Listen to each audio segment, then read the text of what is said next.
కానీ రాష్ట్రం క్లిష్ట పరిస్థితిలో ఉందంటాడు, భయం వేస్తుందని అంటాడు. నిజంగా ఈయన యాక్షన్ చూస్తూ ఉంటే దాన వీర శూర కర్ణలో ఎన్టీ రామారావు గారి యాక్షన్ మీరు చూసారో లేదో కానీ ఆ యాక్షన్ని మించిపోయాడు. రామారావు గారి యాక్షన్ నథింగ్. చంద్రబాబు అనే వ్యక్తి యాక్షన్ మామూలుగా లేదు.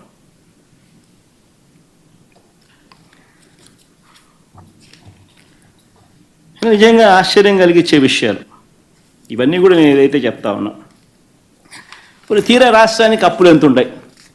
ఇప్పుడు బడ్జెట్ ప్రవేశపెట్టినారు కదా, వాళ్ళ బడ్జెట్ డాక్యుమెంట్లే చూద్దాం. వాళ్ళు ప్రవేశపెట్టిన బడ్జెట్ డాక్యుమెంట్ 2024-25. మరి ఇంత బిల్డప్ ఇచ్చినారు, ఇంత పద్ధతి ప్రకారం పథకం ప్రకారం బురద జల్లే కార్యక్రమాలు చేసినారు, ఆర్గనైజ్డ్ క్రైమ్ చేసినారు. ఈ ఆర్గనైజ్డ్ క్రైమ్ నేపథ్యంలో నిజంగా వాళ్ళు ప్రవేశపెట్టిన బడ్జెట్ డాక్యుమెంట్లో రాష్ట్రానికి సంబంధించిన అప్పులు ఎంత ఉన్నాయి ఒక్కసారి చూద్దాం. వాళ్ళ బడ్జెట్ డాక్యుమెంట్స్ని ఒకసారి చూపించాము. ఒకసారి బడ్జెట్ డాక్యుమెంట్ ఇది పేజ్ నెంబర్ 14, పేజ్ నెంబర్ 16 స్వయంగా చంద్రబాబు నాయుడు గారు ప్రవేశపెట్టిన వాళ్ళ రాష్ట్ర బడ్జెట్ డాక్యుమెంట్స్. దీంట్లో ఒక్కసారి గమనిస్తే పబ్లిక్ డెట్ 2018-19 నాటికి పబ్లిక్ డెట్ అంటే అప్పులు. ఇక పబ్లిక్ డెట్ 2018-19 నాటికి 2,57,509 కోట్లు. అంటే ఆయన దిగిపోయే నాటికి 2,57,000 కోట్లు గవర్నమెంట్కి సంబంధించిన అప్పులు. ఈ అప్పుకు గవర్నమెంట్ వేరియస్ కార్పొరేషన్స్కు గవర్నమెంట్ గ్యారంటీ కూడా ఇచ్చి ఆ ఇచ్చిన ఆ అప్పులు కూడా కలుపుకుంటే ఆ పైన 48,000, ఆ పైన వీళ్ళది 2018-19లో ఇంకొక 55,000 కోట్లు కలుపుకోవాలి. అంటే గవర్నమెంట్ అప్పు,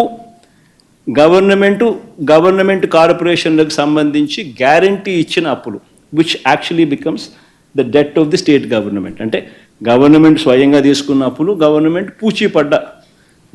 పూచీపడ్డ అప్పులు, ఈ రెండు డెట్ అంటారు.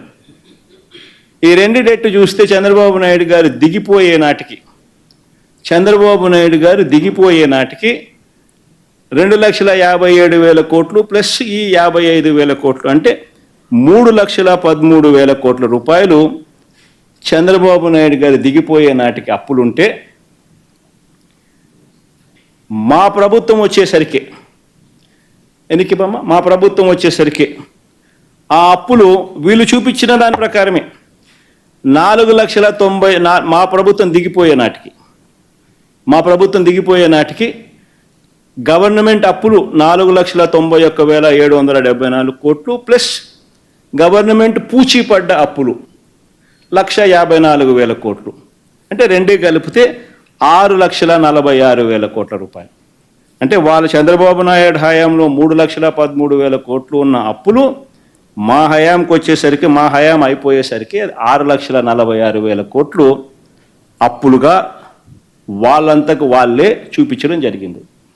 మరి ఎక్కడ 14 లక్షలు, ఎక్కడ 11 లక్షలు, ఎక్కడ 12.5 లక్షలు, ఎక్కడ 10 లక్షలు, చివరికి వచ్చేసరికి 6,46,000 కోట్లకు తెంచినారు. ఒకసారి నెక్స్ట్ స్లైడ్లోకి బామ్మ. పోనీ ఎవరెవరి హయాంలో ఎంతెంత అప్పులు చేసినారు, ఆ అప్పులకు సంబంధించి గ్రోత్ రేట్ ఎంత అంటే కంపౌండెడ్ యాన్యువల్ గ్రోత్ రేట్.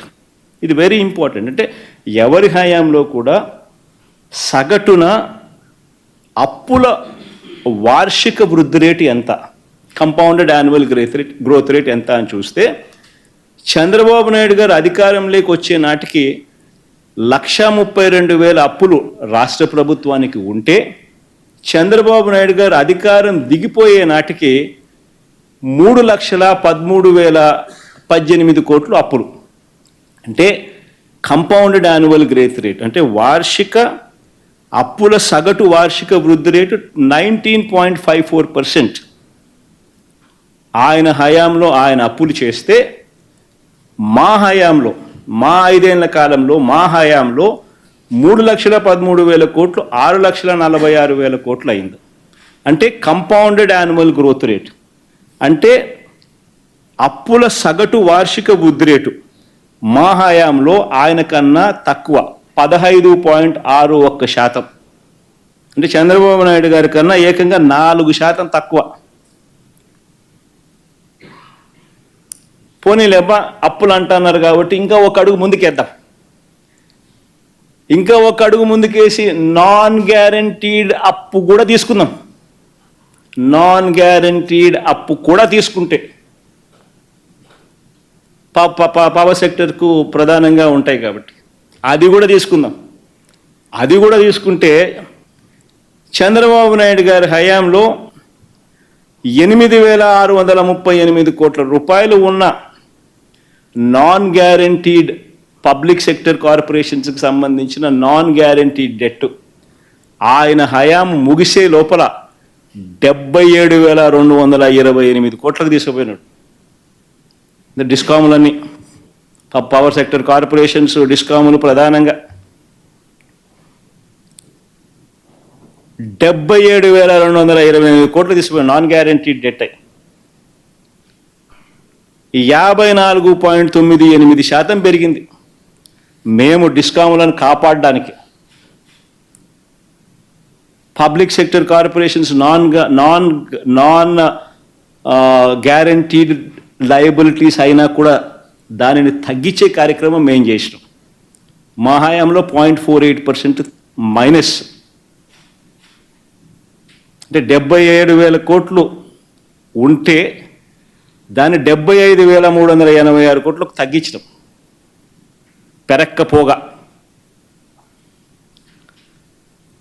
తీరా ఈ గవర్నమెంట్ డెట్ ఒక్కసారి చూస్తే గవర్నమెంట్ అప్పు, గ్యారంటీడ్ అప్పు, నాన్ గ్యారంటీడ్ అప్పు అన్ని కేటగిరీస్లో కూడా చూస్తే చంద్రబాబు నాయుడు గారు ఎక్కే నాటికి 1,40,000 కోట్లు, చంద్రబాబు నాయుడు దిగే నాటికి 3,90,000 కోట్లు.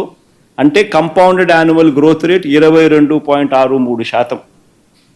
మా హయాంలో 3,90,000 కోట్లు కాస్త 7,21,000 కోట్లు అయింది. అంటే కంపౌండెడ్ యాన్యువల్ గ్రోత్ రేట్ 13.57%.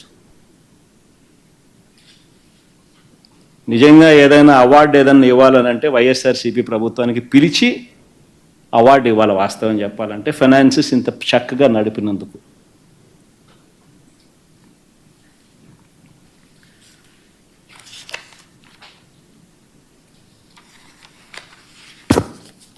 నేను ఒకటే అడుగుతా ఉన్నా, మరి వీళ్ళు ప్రచారం చేసినట్టుగా 14 లక్షల కోట్లు ఏమైంది, 12.5 లక్షల కోట్లు ఏమైంది, 10 లక్షల కోట్లు ఏమైంది? మీ బడ్జెట్ డాక్యుమెంట్ల ప్రకారమే, మీరు చూపించిన బడ్జెట్ డాక్యుమెంట్ల ప్రకారమే గవర్నమెంట్ డెట్ 6,46,000 కోట్లను మాత్రమే చూపిస్తున్నారు. మరి 6,46,000 కోట్లు మాత్రమే ఉందని చెప్పి మీ గవర్నమెంట్ డాక్యుమెంట్లలో మీరే చూపించగా, మరి ఇవన్నీ ఇంతకు ముందు చేసిన ప్రచారాలు దుష్ప్రచారాలే కదా. మరి ఆ మాదిరిగా చేయడం ధర్మమేనా? మరి ఎవరి పాలనలో రాష్ట్రం శ్రీలంక అయిపోయింది? అప్పురత్న అన్న బిరుదు ఎవరికి ఇవ్వాలి? కంపౌండెడ్ యాన్యువల్ గ్రోత్ రేట్ ఆయన హయాంలో 22.63%, మా హయాంలో 13.57%. ఎవరికి ఇవ్వాలి బిరుదు? కొన్ని గవర్నమెంట్ డెట్ వాళ్ళ బడ్జెట్ డాక్యుమెంట్ ప్రకారం తీసుకున్న కంపౌండెడ్ యాన్యువల్ గ్రోత్ రేట్ 19.54%, మా హయాంలో 15.61%. కొన్ని ఎవరికి ఇవ్వాలా? అప్పురత్న అనే అవార్డు ఎవరికి ఇవ్వాలా? రాష్ట్రం శ్రీలంక ఎవరి హయాంలో అయ్యింది? అది ఎవరుంటే